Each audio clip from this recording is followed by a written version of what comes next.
48 Laws of Power by Robert Greene.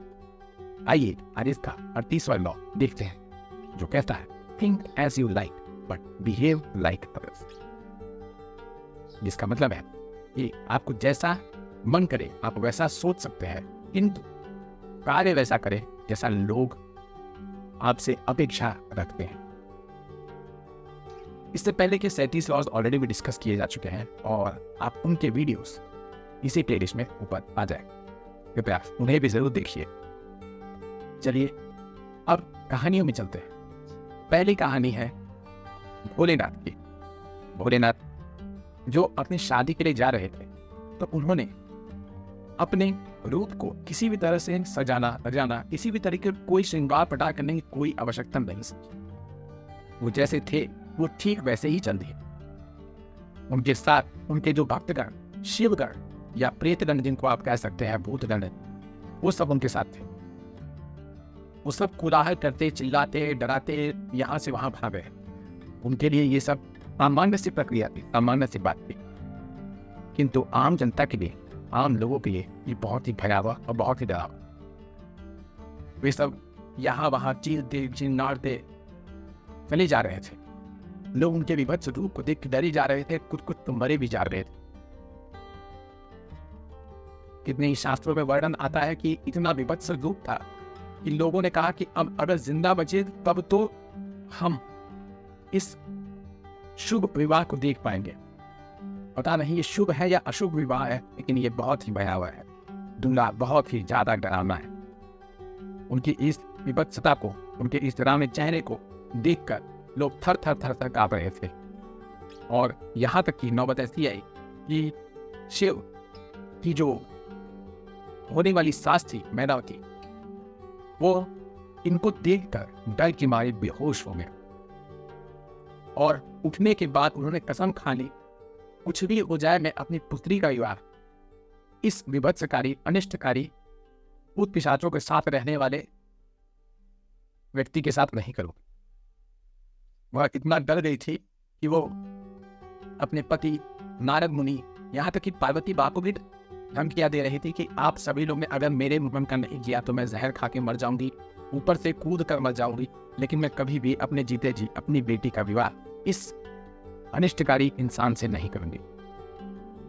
इस पर पार्वती माता ने बागडोर संभाली और उन्होंने जाके भोलेनाथ से चर्चा की। उन्होंने भोलेनाथ को बताया कि आप मुझे हर एक रूप में प्रिय हो, आप जैसा तो मुझे कोई नहीं लगता और ना ही मैं किसी और को देखना चाहती, किंतु आपको देखकर सामान्य जनमानस में भय व्याप्त हो जा रहा। लोग आपको देखकर डर रहे और आपसे भागने की कोशिश कर रहे हैं। बस ये बात है, इसके अलावा वो मेरी सारी सोच पर, मेरी सारी इच्छाओं पर शंका पैदा कर रहे हैं कि मेरी पसंद कितनी गंदी है। कृपया उनके लिए न सही, मेरे लिए एक सौम्य सुंदर रूप लेके आइए ताकि हमारा विवाह हो जाए और मैं आपके साथ यहाँ से चलूं। उसके उपरांत आप जैसा रहेंगे मुझे हर रूप में आप।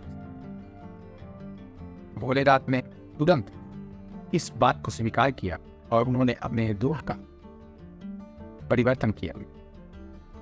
कहा विभत्सकारी इतने डरावने चेहरे के साथ वो दिखाई दे रहे थे, परंतु देखते ही देखते वो इतने सुंदर, इतने सौम्य, इतने खूबसूरत दिखने लगे कि जैसा कुछ भी नहीं, जिसकी सुंदरता अनुपम है, ऐसा धरती पे, आकाश में, पाताल में, तीनों लोक में कोई नहीं। इस रूप को उनके चंद्रशेखर रूप या फिर सौम्य सुंदर रूप के नाम से जाना जाता है। कहा जाता है ये रूप उनका किसी भी देवता या विष्णु के 10 अवतारों से भी ज्यादा सुंदर। दूसरी कहानी है क्रिश्चियनिटी की। जीसस क्राइस्ट के मृत्यु के उपरांत धीरे धीरे उनके फॉलोअर्स बहुत तेजी से बढ़ने लगे। लोग जीसस क्राइस्ट के नाम से क्रिश्चियनिटी नाम का एक नया धर्म बना लिया और वो उसी का पालन करना चाह रहे थे। धीरे धीरे क्रिश्चियंस यूरोप में बहुत ज्यादा होते चले जा रहे। रोमन साम्राज्य, जो कि उस समय यहूदियों का साम्राज्य था, वह इस चीज को दबाने की कोशिश कर रहा था। किंतु जो लोग यहूदी थे या गैर यहूदी थे, लेकिन उन्होंने अपने आप को क्रिश्चियनिटी में बदल लिया था, वो अपने इस नए धर्म को छुपाया के रखते थे। कोई बाहर नहीं आने देता था, इस डर से कि उनके साथ बदसलूकी की जाएगी। किंतु एक समय के बाद लोगों ने ये जान लिया कि क्रिश्चियनिटी बहुत बड़ी ताकत बनकर उभर चुकी है।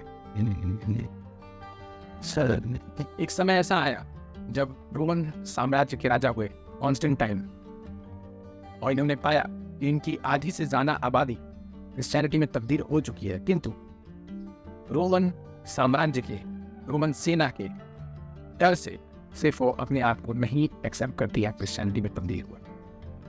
वो सारे काम क्रिश्चियनिटी वाले करती है, किंतु वो हमारे डर से बस नहीं बोलती।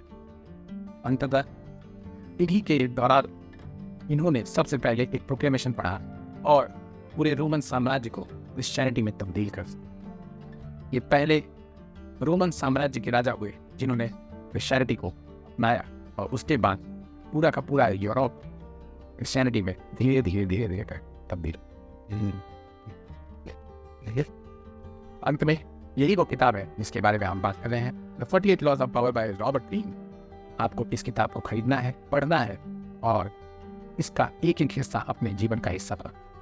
इस किताब का लिंक आपको डिस्क्रिप्शन बॉक्स में मिल जाएगा, कृपया आप वहां से जाकर इसे बाय कर सकते। चलिए, मैं आपसे मिलूंगा अगले वीडियो में, तब तक के लिए गुड बाय। अंत में आपसे यही कहना चाहूंगा कि इस वीडियो को लाइक और अपने दोस्तों और रिश्तेदारों में शेयर कीजिए। इस चैनल को सब्सक्राइब कीजिए और नोटिफिकेशन बेल को जरूर प्रेस कीजिएगा। अंत में, अगर आपके जीवन में इस वीडियो से जुड़ा हुआ कोई भी वाकया हुआ है तो प्लीज कमेंट बॉक्स में हमसे शेयर कीजिए। मैं सब कमेंट्स पढ़ता हूँ। चलिए, मिलते हैं अगली वीडियो में। बाय।